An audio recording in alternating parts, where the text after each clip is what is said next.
Muy bien, muy buenas noches, queridos amigos, compañeros. Es un verdadero placer estar nuevamente con ustedes para que continuemos con el desarrollo de nuestro curso de Derecho Tributario. Encantado de saludarlos nuevamente. Por favor, confírmenme si están recibiendo bien la señal, el sonido, si se escucha y se ve bien la pantalla. Sí, licenciado, todo muy bien.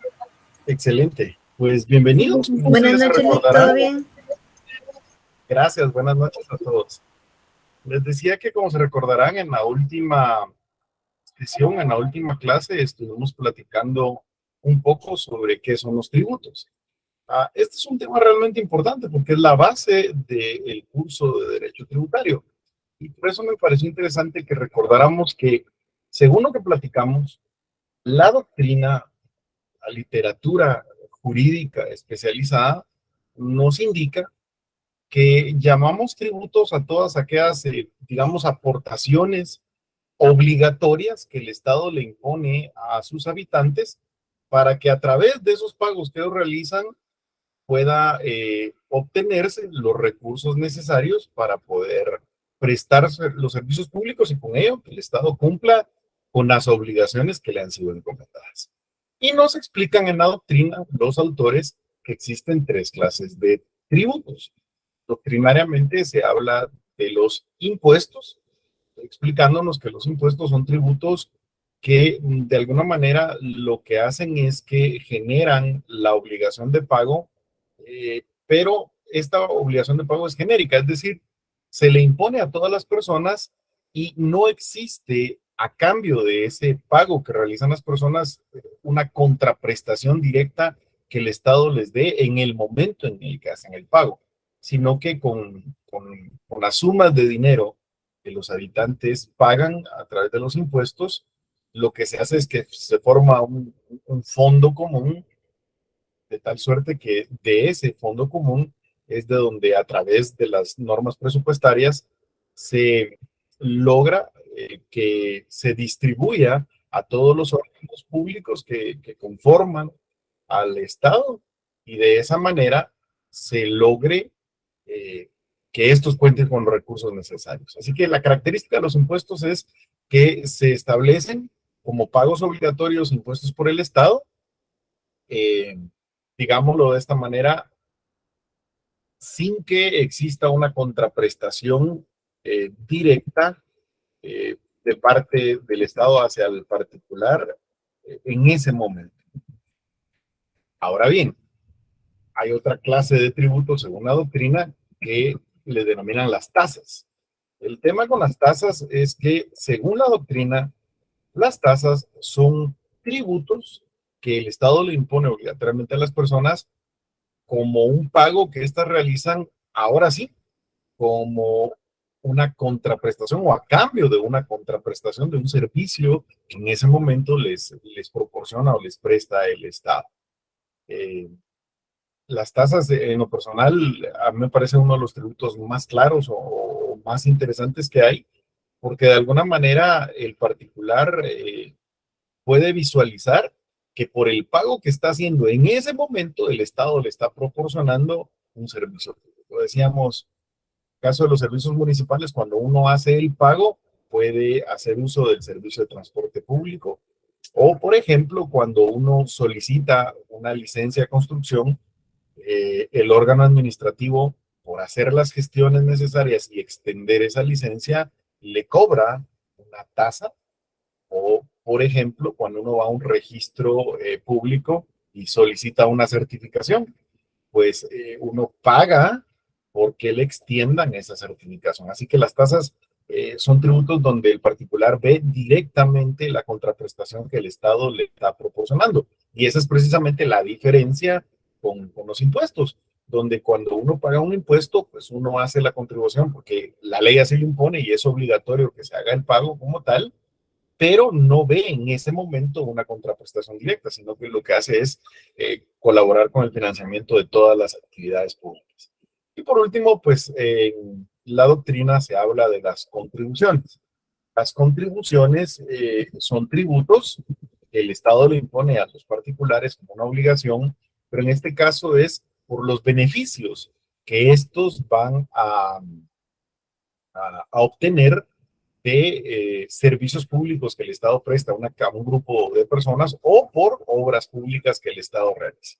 Y yo les decía, dentro de eso, normalmente los autores ubican a lo que son, digamos, esas contribuciones que a veces se le imponen a las personas para poder construir una obra pública, como un puente, como una carretera, o también esas contribuciones que se le imponen a las personas, digamos, para poder participar en programas específicos como programas de seguridad social y otros. De tal forma que para la doctrina el tema de qué son los tributos y las clases de tributos que existen está muy claro. Ahora bien, nuestros legisladores no tomaron esta doctrina al 100%. La definición legal de tributos que nuestro código contempla, que se encuentra ubicada en el Código Tributario en el artículo 9, nos indica que los tributos son prestaciones comúnmente en dinero que el Estado le exige en ejercicio de su poder tributario a sus habitantes, y hasta ahí toda la definición va, digamos, conforme a la doctrina, con el objeto de poder obtener recursos para el cumplimiento de sus fines. Y hasta ahí, digamos que nuestra definición recoge todas estas ideas que hemos estado hablando, que la literatura jurídica especializada en el derecho tributario o esas explicaciones que nos hacen sobre qué es un tributo.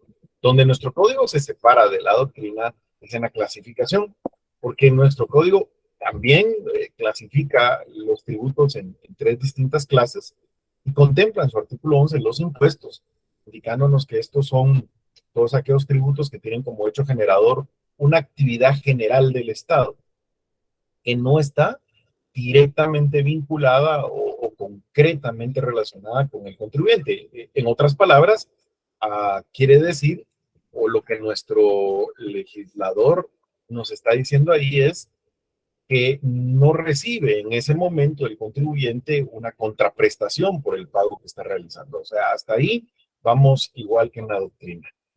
Pero luego nuestro código contempla los arbitrios. Y en el caso de los arbitrios nos indica que estos son impuestos también, de tal suerte que digamos el contribuyente no recibe una contraprestación en ese momento, sino que lo que hace es contribuir genéricamente al gasto público, pero son impuestos que la ley decreta en favor de una o de varias municipalidades. Y esto de los arbitrios no lo contempla de esa manera la doctrina. Eh, Incluso tenemos algunos casos en que acá en Guatemala confunden lo que es una tasa con un arbitrio, pero para dejarlo bien claro, no son lo mismo.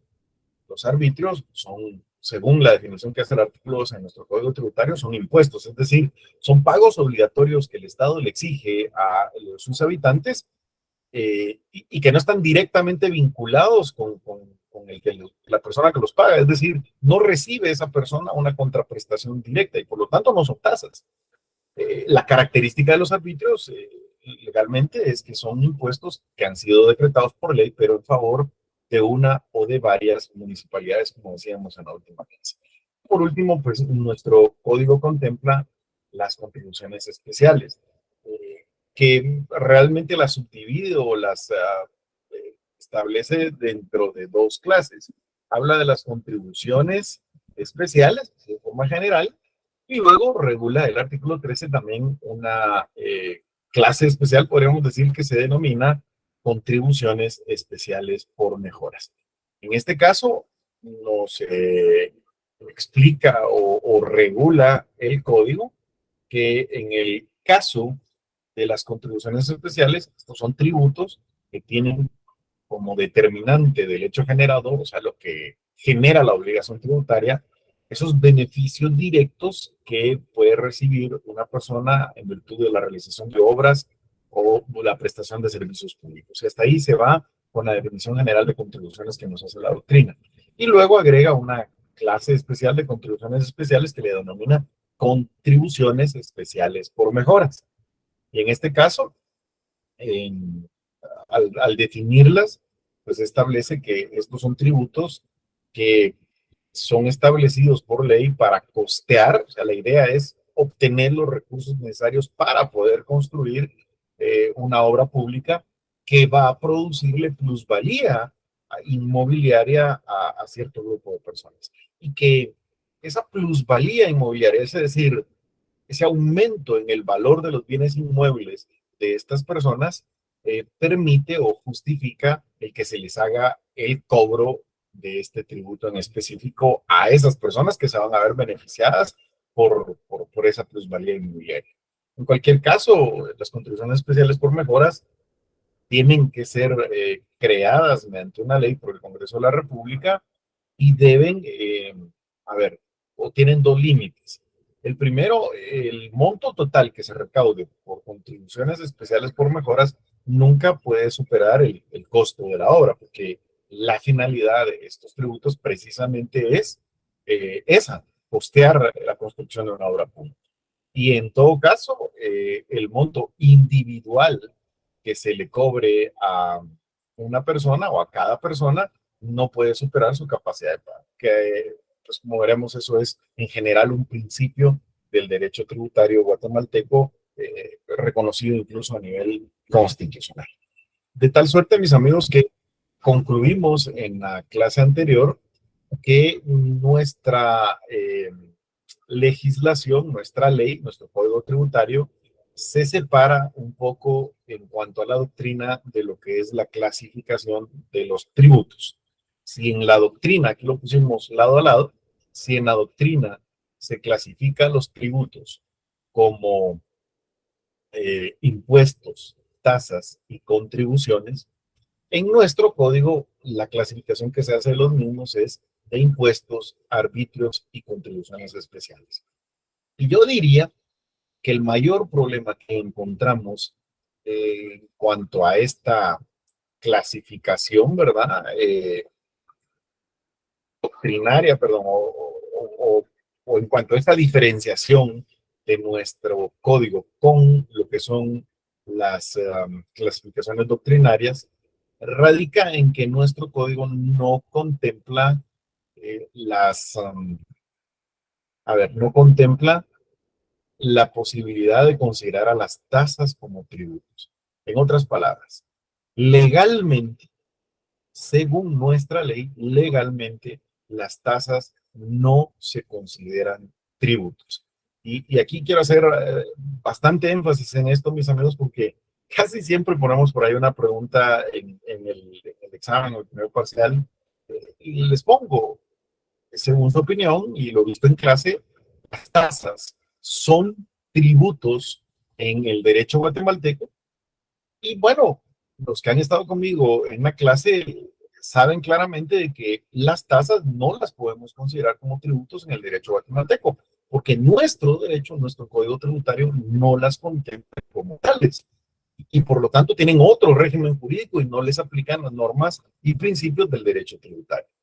Normalmente lo que me ocurre es que cuando alguien se examina con nosotros, ya sea en retrasada o con algún examen extemporáneo, y viene de otro curso con otros catedráticos, incluso de la misma facultad, a esta pregunta, si las tasas son tributos o no, casi siempre me responden que sí. Y yo digo, bueno, aquí lo que pasa es que seguramente lo han de estar interpretando desde el punto de vista doctrinario. Yo les pido a ustedes que hagan esa diferenciación, es decir, no solo para examen, pues porque al final insisto que el tema del examen es secundario, sino para ustedes, para su acervo. Si el cuestionamiento es si las tasas se deben considerar como tributos o no, yo creo que la respuesta, digamos, más apropiada sería, no, esto depende. Depende si estamos viendo desde el punto de vista disciplinario o si estamos viendo por el contrario desde el punto de vista legal. De tal forma que, a ver, si lo estamos viendo desde el punto de vista doctrinario, pues sí, las tasas constituyen una clase de tributos. Pero si lo estamos viendo desde el punto de vista legal, las tasas no se consideran como tributos y por lo tanto no se rigen por las reglas y principios del derecho tributario, sino que se le aplican las reglas generales del derecho administrativo. Esto trae una consecuencia práctica muy, muy importante, mis amigos. Digamos, lo voy a simplificar lo más que pueda. Como las tasas legalmente no son tributos, no les aplica el principio de legalidad tributaria. De tal forma que en el caso de Guatemala, no necesariamente tienen que ser creadas o decretadas por el Congreso de la República. Los órganos administrativos, especialmente las municipalidades, podrían crear tasas y cobrarlas. Así lo ha dicho la propia Corte de Constitucionalidad, porque al no ser considerados como tributos, pues no le es aplicable el principio de legalidad tributaria. Eso sí, y aquí es donde hay que hacer la pausa o analizarlo bien. Siempre y cuando, digamos que la obligación que se está creando por parte del órgano administrativo sea efectivamente una tasa. Es decir, si la municipalidad obliga a que sus vecinos paguen en concepto de tasa una cantidad de dinero, a cambio de ese pago, la municipalidad debe estarle prestando un servicio directamente a la persona en el momento en el que hace el pago. Tiene que haber una contraprestación por el pago que le está realizando al órgano administrativo. De lo contrario, no podríamos decir que se trata de una tasa, pero van a ver ustedes que es muy común que en el caso de las municipalidades y otros órganos administrativos, eh, vengan y emitan un acuerdo del Consejo Municipal y decreten cobros que los vecinos deben de hacer obligatoriamente sin que exista un servicio público que actúe como contraprestación directa para el particular en el momento en que hace el pago. En ese caso, lo que está creando la municipalidad o el órgano administrativo no se trata pues, propiamente de una tasa, porque no hay contraprestación a cambio.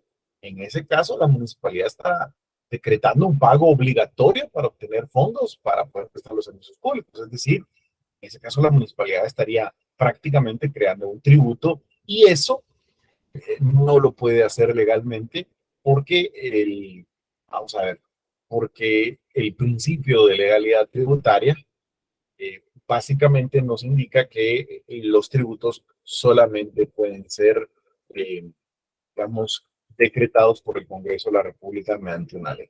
Así que esto es un punto que va a resultar muy importante para efectos prácticos.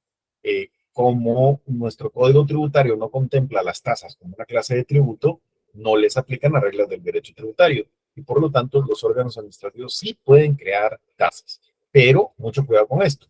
Lo que ha dicho la Corte de Constitucionalidad es que para que sea considerada una tasa, pues debe reunir ciertas características, ciertos elementos que efectivamente permitan establecer que se trata de una tasa y no de un tributo, porque en este caso, si no reúne esos elementos, pues no se considera una tasa, sino un tributo y por lo tanto no lo puede hacer el órgano administrativo. A ver, Alba, Margarita, ¿tiene por ahí levantada su mano? ¿Tiene alguna pregunta? Buenas noches. Buenas noches. Fíjese que respecto a lo que está hablando ahorita me surge mi duda. Si los órganos administrativos son los únicos que pueden pues emitir esas tasas y hace referencia a los elementos, ¿me podría brindar como un ejemplo o el fundamento legal de dónde se encuentran esos elementos o nos remitimos específicamente a la jurisprudencia de la Corte de Constitucionalidad para Sí, poder saber qué es una tasa o no?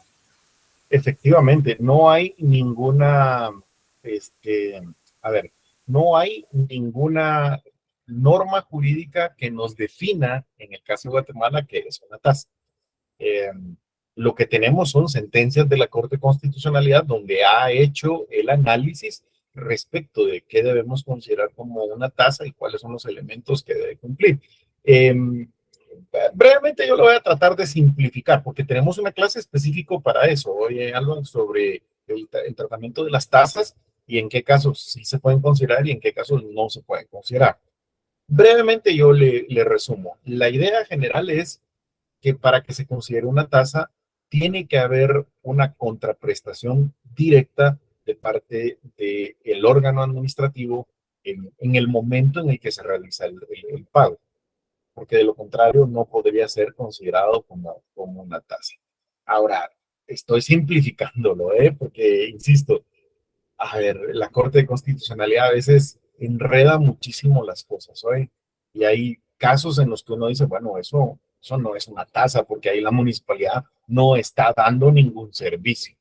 Y por lo tanto, uno dice, esto es ilegal que la municipalidad lo haya acordado, es violatorio del principio de legalidad, debe ser declarado inconstitucional y expulsado del ordenamiento jurídico. Pero la Corte nos sorprende y cuando le plantean la inconstitucionalidad, hace un su análisis y dice, no, pues aquí sí hay prestación de un servicio. Eh, entonces, realmente requiere eh, mucho estudio de varias sentencias de la Corte como para llegar a determinar en esencia cuáles son esos elementos que la Corte ha considerado esenciales para que algo sea considerado como una tasa y por lo tanto pueda ser creado por un órgano administrativo. Le pongo un ejemplo muy puntual. A ver, si por ejemplo usted me dice, mire, una municipalidad emitió un acuerdo del consejo en el cual, pues, decretaron o lo correcto sería decir, acordaron que cada vecino tendrá que hacer el pago de 30 quetzales porque la municipalidad le extienda certificaciones de lo que conste en los registros que la municipalidad lleva. Bueno, entonces yo ahí lo veo muy fácil. Uno dice, yo llego a la municipalidad, digo, quiero una certificación, por ejemplo, de la matrícula fiscal de un bien inmueble. Y la municipalidad me dice, con mucho gusto, nosotros la vamos a extender y por eso son 30 quetzales. Esa es la tasa municipal por la extensión de las certificaciones. Yo en lo personal no le veo ningún problema porque digo, efectivamente aquí lo que hay es un pago que está haciendo el contribuyente por el servicio que le está proporcionando a la municipalidad de certificarle un documento. Ahí lo veo que sí es una tasa, pero quizás uno de los ejemplos más digamos, puntuales de los casos en los que yo no estoy de acuerdo con la Corte de Constitucionalidad es ese cobro que hace en la antigua Guatemala cuando uno va a ingresar. No sé si se han percatado que, no sé si lo hacen todos los días o solo los fines de semana, pero básicamente lo que hacen es que ponen empleados municipales a la entrada de la ciudad de Antigua Guatemala y pues cuando uno va con su vehículo ahí lo paran y le dicen, mire, tiene que pagar, la verdad no sé cuánto, 10, 15, 20 quetzales, no sé cuánto es lo que cobran pues, por ingresar. Cuando implementaron eso, el acuerdo del Consejo Municipal que lo implementó, eh, pues lo que establecía era que, que por ingresar a la ciudad, el, la persona tenía que hacer el pago. Y entonces yo ahí personalmente decía, no, para mí que aquí la municipalidad sí vulneró el principio de legalidad tributaria, porque está cobrando sin prestar a cambio un servicio público. Posteriormente, la municipalidad emitió un nuevo acuerdo, modificó esa disposición y vea cómo lo plantearon. El pago no va a ser por ingreso a la ciudad, al municipio. El pago, dice el nuevo acuerdo, es por el servicio de que usted pueda dejar su vehículo estacionado en las calles de la antigua. Por darle ese espacio en la vía pública, por permitirle dejar su vehículo ahí estacionado, le vamos a cobrar una tasa, digamos, de 20 quetzales, no sé cuánto es. Y eso fue impugnado inconstitucional.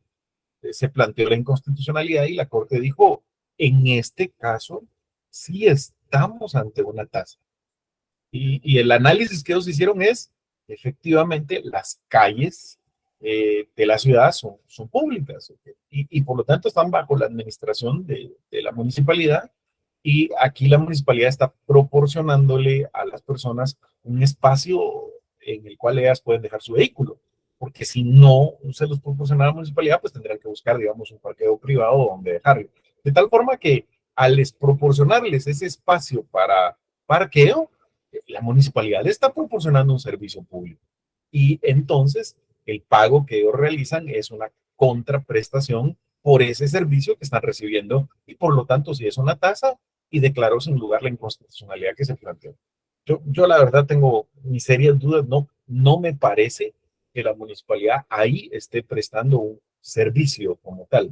Pero bueno, eso fue lo que dijo la Corte y aquí son ellos los que deciden. Igual, no me voy a meter demasiado a este tema ahorita porque tenemos una clase donde vamos a hablar específicamente en toda la clase sobre las tasas y vamos a leer algunas sentencias de la Corte de Constitucionalidad, los elementos, la redacción tan enredada que a veces utilizan y sobre todo vamos a ver ejemplos de, digamos, cobros que han sido establecidos por órganos administrativos en los que la Corte ha dicho esto sí son tasas, por lo tanto es válido su cobro, y casos en los que la Corte ha dicho esto no son tasas, aquí lo que hay es la creación de un tributo al cual le están dando la falsa apariencia de una tasa, pero como no hay contraprestación, está violentando o vulnerando el principio de legalidad y lo expulsan o lo declaran inconstitucional.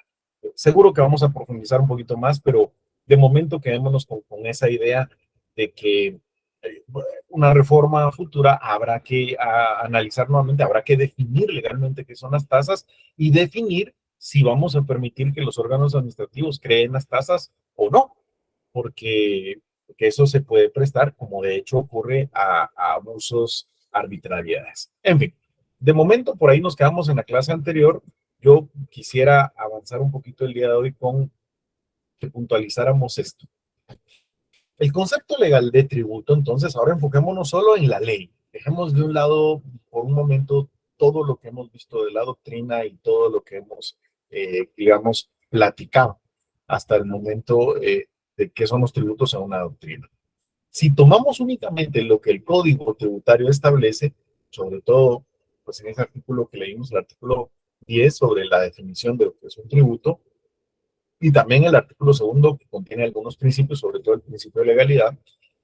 Yo digo que en el concepto legal de tributos en Guatemala tenemos o encontramos 4 elementos esenciales. Para que algo sea considerado como un tributo, tiene que tener, en primer lugar, un carácter económico, un carácter monetario. Esto lo expresa la definición legal diciéndonos que los tributos son prestaciones comúnmente en dinero que el Estado le impone a sus habitantes. Ese comúnmente en dinero, yo digo, siempre dejaron a salvo la posibilidad de que más adelante podría crearse o retomarse la idea de que los tributos se pudieran pagar entregando bienes o en especie. De momento, todos los tributos están fijados mediante un pago en dinero. Pero bueno, en cualquier caso, aun y cuando una ley permitiera que un tributo se pague, pues, entregando bienes, en ese caso también encontramos ese carácter económico, ese carácter monetario del tributo. Y los tributos, vamos, pues, no es meramente buenas intenciones o, por ejemplo, sentimientos que uno pueda tener para con el Estado. No, siempre hablamos de aportaciones que una persona realiza obligatoriamente para el Estado, que el Estado le impone a una persona, que implican que esa persona tiene que entregar dinero o bienes que tengan un valor económico para que ese dinero o esos bienes permitan que el Estado cuente con recursos para poder efectivamente cumplir con sus obligaciones. Así que un elemento esencial de los tributos es ese carácter económico, carácter monetario que deben tener. El segundo, que lo hemos insistido muchísimo, de hecho, en la misma palabra impuesto, deja bien clara la idea. Algo que es impuesto es algo a lo cual se me obliga, no es algo voluntario, es algo que me imponen forzosamente. Por eso en la redacción legal se indica que estas prestaciones que comúnmente en dinero se consideran tributos, el Estado las exige en el ejercicio de su poder tributario. Y decíamos en la anterior clase que cuando hablamos aquí de este carácter coactivo, lo estamos planteando desde el punto de vista meramente jurídico, legal. Es decir, cuando decimos que los tributos pueden ser exigidos por el Estado, nos referimos a que pueden ser exigidos ante un juez, coactivamente conforme la ley. Es decir, si la persona obligada al pago del tributo no lo paga voluntariamente, el Estado lo puede demandar y cobrárselo coactivamente, ejecutivamente. De hecho, existe un juicio específico para eso, que es el proceso de lo económico coactivo, que básicamente el económico coactivo es un proceso ejecutivo donde el Estado ya declaró que una persona tiene una obligación tributaria que debe pagar un tributo y determinó cuánto es el monto que debe pagar, pero la persona no lo paga voluntariamente. Entonces, ¿qué hace el Estado? Toma emite una certificación de esa obligación tributaria, digamos, del acto estatal que determinó la obligación tributaria, y con esa certificación va ante un juez, ante el juez de lo económico coactivo, y presenta una demanda en contra del particular, una demanda económico coactivo, pues la califica, así llena los requisitos, le da trámite y, digamos, emplaza al ejecutado para que haga efectivo el pago, y de lo contrario, pues le embarga sus bienes para posteriormente rematarlos, y con el producto de lo que obtenga del remato de los bienes, pues podrá el Estado cobrar esa deuda, esa obligación tributaria. Así que el tema con los tributos es que tienen un carácter meramente coactivo. El Estado nos los puede imponer, de hecho nos lo exige en el ejercicio de ese poder tributario. Aquí le agrego yo un tercer elemento que me parece muy importante, que aunque no está en el artículo que lo define legalmente, sí está en el artículo que establece los principios del derecho tributario, tanto en la Constitución como en el Código Tributario.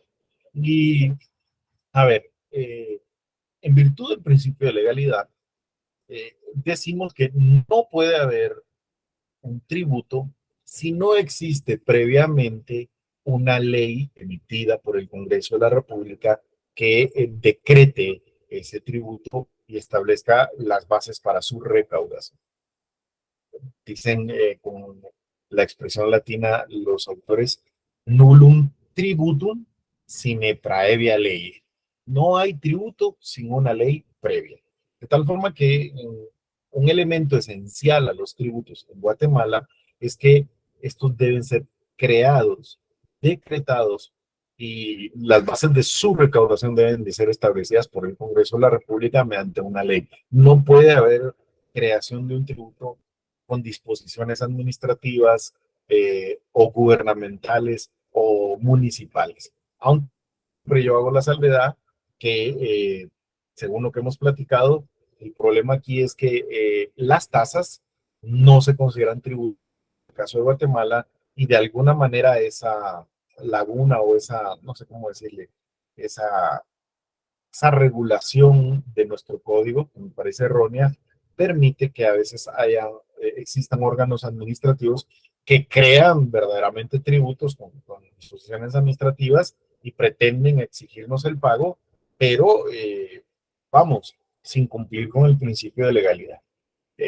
Cuando esa situación ocurre, pues lo que uno puede hacer es acudir a la Corte de Constitucionalidad y promover una inconstitucionalidad contra la disposición administrativa que ha creado ese cobro, para que la Corte examine si efectivamente se trata de una tasa o si se trata de un tributo al cual se le está dando una falsa apariencia, y entonces lo expulsa el ordenamiento jurídico. Julio César, ¿tiene alguna duda sobre esto? Buenas noches, licenciado. Buenas noches. Respecto a este ejemplo de que las entidades administrativas quieren sancionar con carácter de tributo, considero que aplicaría lo que pretenden hacer ahora con el tema de la clasificación de la basura, que las personas que incumplan quieren sancionarlos con multas muy onerosas, ¿verdad? Entonces, claramente yo espero que no se puede utilizar ningún reglamento para sancionar con multas o con pagos dinerarios, ¿no? Sino que debería hacerse para sancionar únicamente una ley. Ya, gracias. Yo le explico lo que nos indica el derecho administrativo. Los órganos administrativos sí tienen potestad de sancionar las infracciones administrativas, y esa potestad normalmente se las otorga la propia ley.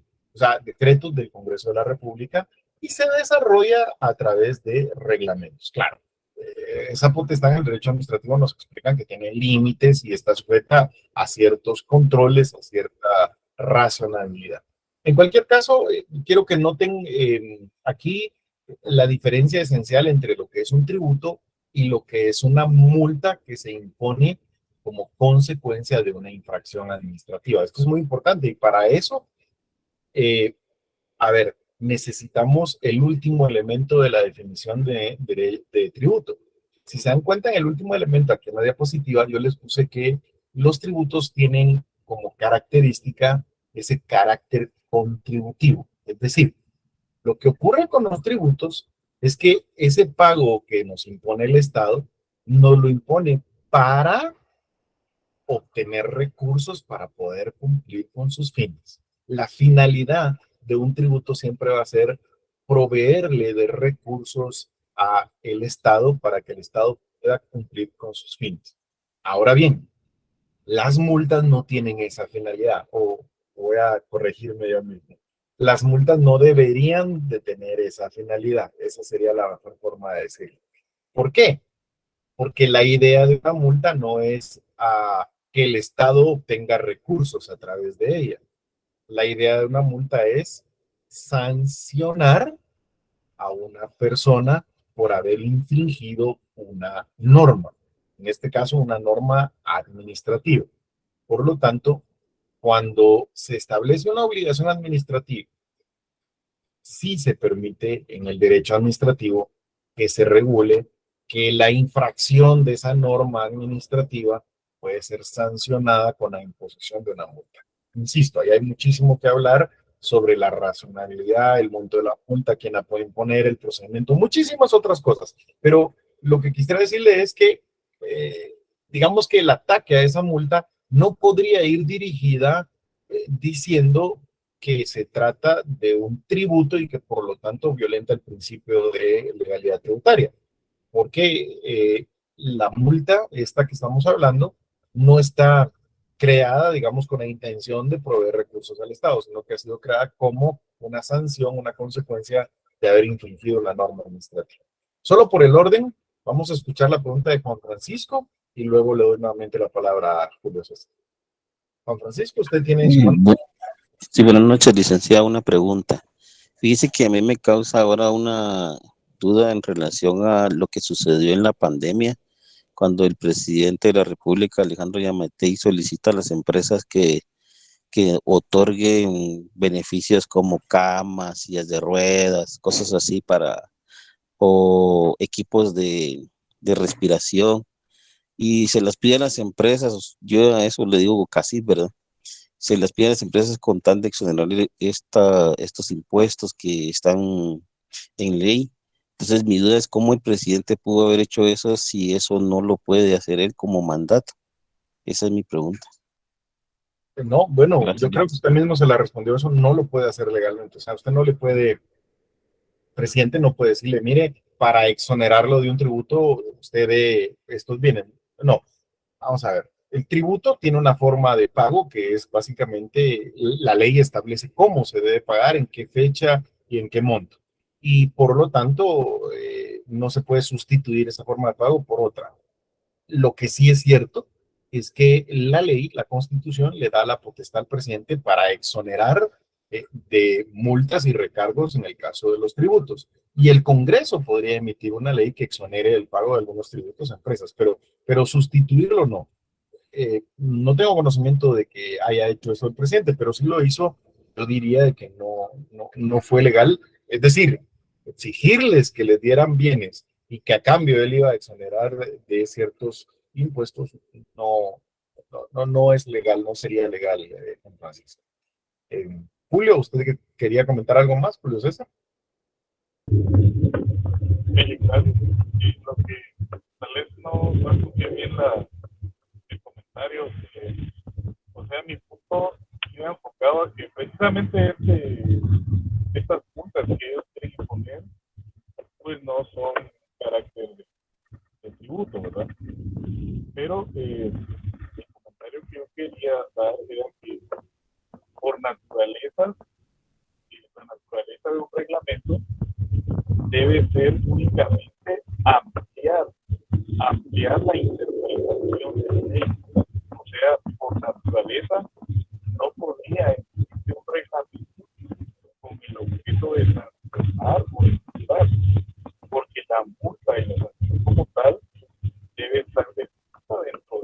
ley. O sea, la naturaleza del reglamento es simplemente para guiar o para explicarla. 100% de acuerdo con usted en ambos casos. Oye, desde el punto de vista de lo que dice, estas multas no son tributos, de acuerdo con usted. Y segundo, 100% de acuerdo de que los reglamentos tienen una naturaleza puramente administrativa de desarrollar procedimientos para la ejecución de la ley. Que el fundamento de todo tipo de sanciones debe ser siempre en la ley, como vamos a ver cuando veamos el principio de legalidad un poco más profundidad. Así que 100% de acuerdo en ese sentido. Perdone, pero no le lograba escuchar bien y tal vez por eso no capté esas ideas. Andrea, ¿usted tiene también alguna duda?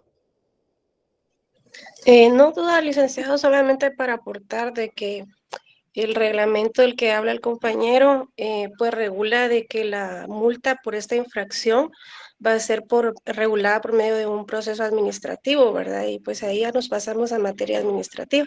Solamente hacer esa referencia para que se tome en cuenta que no tiene nada que ver con lo que se está hablando, ¿verdad? Sí, bueno, sí tiene, digamos, en algún sentido, como decía aquí el compañero, relación en el caso de que él quería hacer énfasis que esas multas efectivamente no las podemos considerar como tributos. Y de hecho, nos permitió analizar el último elemento de la definición. Fíjese que para que algo sea considerado como tributo, en el caso de Guatemala tendría que reunir estos 4 elementos. Primero, tiene que ser una prestación que tenga algún valor económico y que el Estado le exija a los habitantes en el ejercicio de ese poder imperio, de ese poder tributario que le asigna la Constitución. Además, tienen que haber sido creados por el Congreso de la República mediante un decreto, mediante una ley, y la finalidad de la creación de estas obligaciones es de que el Estado cuente o obtenga recursos necesarios para poder cumplir con sus fines. Así que el carácter monetario, el carácter coactivo,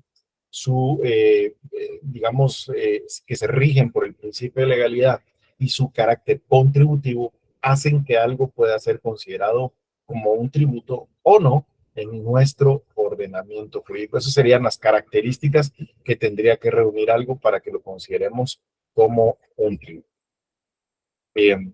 ¿Cuál es su naturaleza jurídica? Aquí no nos vamos a perder, mis amigos. La naturaleza jurídica de los tributos está claramente determinada y establecida en el derecho financiero y en el derecho tributario. Los tributos constituyen la principal fuente de ingresos del Estado. Debería ser, yo me atrevería a decir que la primera, y en muchos casos debería ser, o nos gustaría que fuera la única fuente de ingresos del Estado. A través de los tributos, el Estado va a obtener medios necesarios para poder cumplir con sus obligaciones y poder efectivamente prestar los servicios públicos a los que está obligado. Aunque no nos guste el pago de tributos, como lo decíamos en la primera clase, y alguno de ustedes lo dijo, creo yo, muy atinadamente, aunque no nos guste el pagar tributos, si no existieran tributos y si no se cobraran o se impusieran obligatoriamente, el Estado no tendría recursos para poder cumplir sus fines. Es decir, a ver, mis amigos, no podemos concebir un Estado, o por lo menos no en la idea que tenemos actualmente, sin que existan tributos. Porque de qué otra manera pudiera financiarse o obtenerse los recursos. Digamos que entonces el tributo viene a ser una figura esencial del derecho público, una figura esencial del derecho financiero, porque a través de ellos el Estado va a obtener recursos. Y no solo va a obtener recursos, sino que va a ser su principal fuente de ingresos. Y de hecho, para que ustedes vean que cuando decimos que es la principal fuente de ingresos, yo les puse acá en la diapositiva una tablita que me pareció realmente importante compartir con ustedes. Aquí les puse el resumen del presupuesto general de ingresos y egresos que fue aprobado para este 2023 por el Congreso de la República. Y básicamente le puse los rubros así más generales y cuánto es el monto que se aprobó de cada uno de esos rubros. Por ejemplo, si empieza abajo, usted se va a dar cuenta que en total el Congreso de la República aprobó que para este 2023 el Estado de Guatemala tenga presupuestado llegar a gastar 15,443,730,000 quetzales en el ejercicio fiscal en el año. Y miren que les puse la cantidad completa para que ustedes vean de las sumas de las que estamos hablando. 115,443 millones de quetzales. Una suma, no sé, enorme, enorme lo que tenemos de presupuesto. ¿Y de dónde se van a obtener esos 115,000, casi 115,000 y medio, ¿verdad? Millones de quetzales? Bueno, según el presupuesto, ellos estiman que van a obtener 86,247,630,000 quetzales de tributos. Los ingresos tributarios, los que ustedes miran en la primera fila y que se las marqué para que viéramos el impacto que tiene el tema tributario, constituyen el 74, casi 75% del presupuesto general. Es decir, lo que nos están diciendo es, esperamos gastarnos en el 2023 115,000 millones de quetzales. Y de esos 115,000 millones de quetzales, 86,247 van a salir de los tributos. Ahí es cuando uno dice, bueno, efectivamente, los tributos constituyen la principal fuente de ingresos del Estado. Hay otras fuentes de ingresos, claro. Ahí se menciona ingresos no tributarios donde ellos aglomeran o unen otro tipo de ingresos que pudieran haber. Sobre todo ahí, en ingresos no tributarios, están contemplando los cobros que van a realizar directamente por prestar servicios públicos, lo que serían las tasas, pues. Pero como las tasas no se consideran tributos, lo colocan en un rubro aparte y nos dicen ingresos no tributarios, tienen 850 millones de quetzales ahí, que a pesar de que es una cifra grande, miren, son 850,623,410 quetzales, solo constituyen el 0,73% del total de gastos que pretenden hacer. Luego tienen contribuciones a la seguridad social. Este tema de las contribuciones a la seguridad social es muy interesante, porque las contribuciones a la seguridad social son efectivamente tributos, es decir, a ver, son pagos obligatorios que se le imponen a patronos y a trabajadores que estén, digamos, afiliados al régimen de seguridad social. Y si no los pagan, el IX puede cobrárselos coactivamente. De tal forma que de ese tipo de ingresos, de contribuciones a la seguridad social, ellos esperan obtener un 2,63% del presupuesto general de ingresos, que es una suma alta. Mire, son más de 3,043 millones de quetzales. Sin embargo, tomen en cuenta eso. Esos ingresos no los puede distribuir el Estado entre todos los órganos. Esos no entran al fondo común, sino que las contribuciones a la seguridad social, como su nombre lo indica, son una especie, una clase especial de tributos, son contribuciones a la seguridad social, de tal forma que lo que ingresa ahí es única y exclusivamente para los servicios públicos de las personas que están afiliadas al régimen de seguridad social. Luego ellos tienen contemplado pues vender algunos bienes del Estado o prestar algunos servicios y obtener ahí otros 515 millones de quetzales, lo que pueden cobrar de rentas de propiedad del Estado, 217 millones de quetzales. Mire, ese le llaman transferencias corrientes, pero para no perdernos, yo le puse entre paréntesis, esperan llegar a recibir este año de donaciones más de 97 millones de quetzales, recuperar, o sea, lograr cobrar préstamos que el Estado ha hecho por 122 millones de quetzales.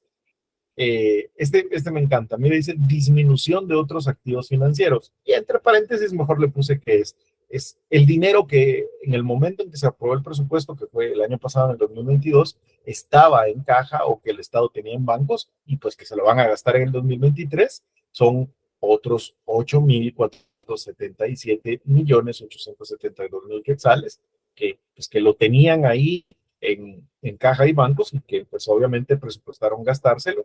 Y vea los últimos dos rubros, son importantes. El endeudamiento público interno, o sea, lo que van a pedir prestado adentro de Guatemala, los bancos sobre todo, y el endeudamiento público externo, que es lo que le van a pedir prestado a entidades internacionales. De tal forma que, si usted se da cuenta, bueno, el presupuesto es enorme, las cifras son, hasta nos cuesta leerlas, ¿no? Digamos, no se imagina uno cómo gastarse tanto dinero y al final termina el ejercicio fiscal y uno dice, bueno, pero ¿y qué hicieron? O sea, con tanto dinero, ¿qué es lo que hicieron, verdad? Y de todo eso, de toda esa suma de dinero, casi el 75% corresponde a ingresos tributarios. De tal suerte que podemos decir con muchísima propiedad, retomando esta diapositiva, que los tributos constituyen la principal fuente de ingresos del Estado y esa es su naturaleza jurídica y esa es la importancia de estudiarlos y de estudiar el derecho financiero. Así que yo insto a que repasen bastante este tema de qué son los tributos, las clases de tributos. En la siguiente clase vamos a hablar un poco de qué es el tributario, ya para que vayamos aterrizando con algunas definiciones que nos pide el programa. Y luego vamos a tener una clase específica sobre el tema de tasas para que podamos profundizar en algunos pincelazos que tuvimos el día de hoy. Julio, ¿tiene alguna pregunta o comentario que nos quiera hacer? Sí, licenciado, disculpe, es que la verdad a mí me gusta preguntar, ¿verdad? Porque más cuando tenemos a alguien que tiene tanto conocimiento como usted. Yo tengo una duda. El Banco de Guatemala, pues él canaliza todas las divisas, ¿verdad? Los dólares. Sí. Y ellos manejan estas divisas en diversas inversiones. Ellos tienen un portafolio de inversiones, por ejemplo, compran bonos del Tesoro de Estados Unidos y etcétera, ¿verdad? Eso genera ingresos, o esas inversiones regularmente cada año generan ingresos. Estos no se consideran como parte del presupuesto, o cómo se considera estas ganancias que ellos generan.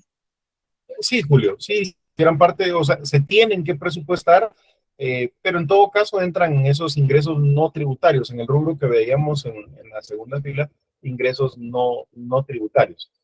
Porque, a ver, muy brevemente, porque el tema del derecho monetario es extenso, ¿eh?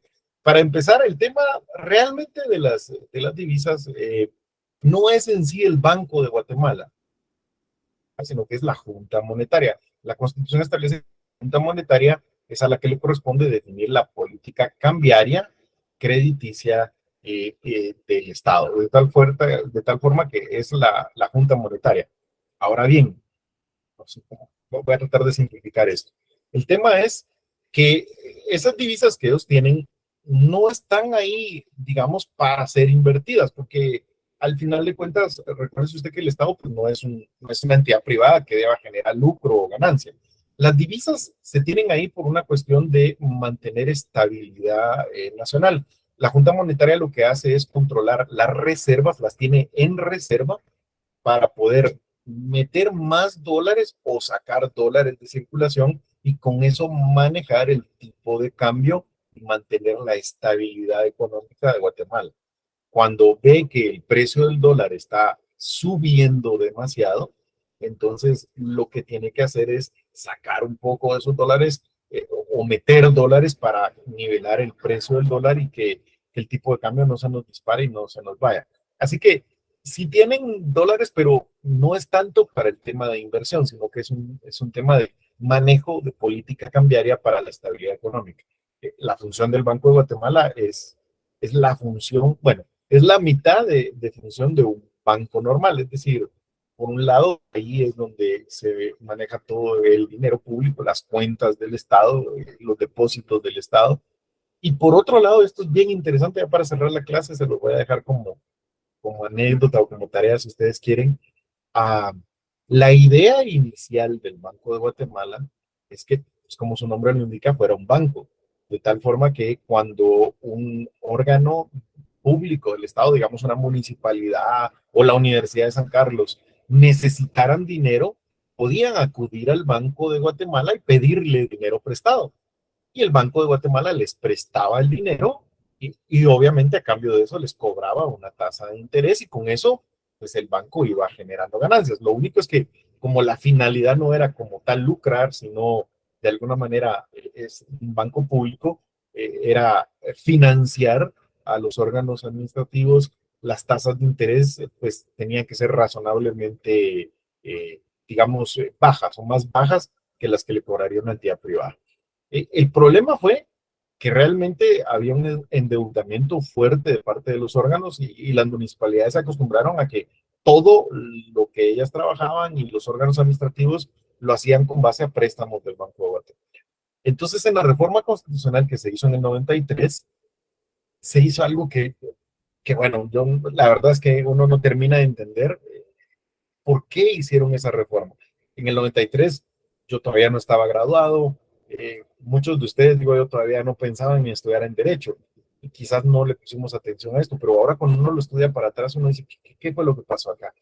Y le cuento brevemente, dentro de la reforma constitucional que se originó por la política del tema de lo de Serrano Elías y todo eso, pues en esa reforma constitucional modificaron los artículos que rigen al Banco de Guatemala y básicamente contemplaron una prohibición para que el Banco de Guatemala no le puede prestar dinero a entidades públicas.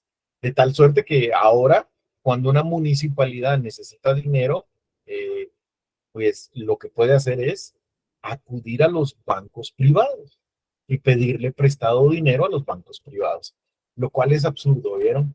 Porque al final de cuentas, los únicos que resultaron beneficiados con esa reforma fueron los bancos privados, quien ahora le prestan al Estado y ganan porque cobran intereses mucho mayores a los que cobraba el Banco de Guatemala. De tal forma que uno no termina de entender esa reforma que ellos terminaron haciendo. Pero bueno, esto era solo para comentar un poco sobre el tema del Banco de Guatemala.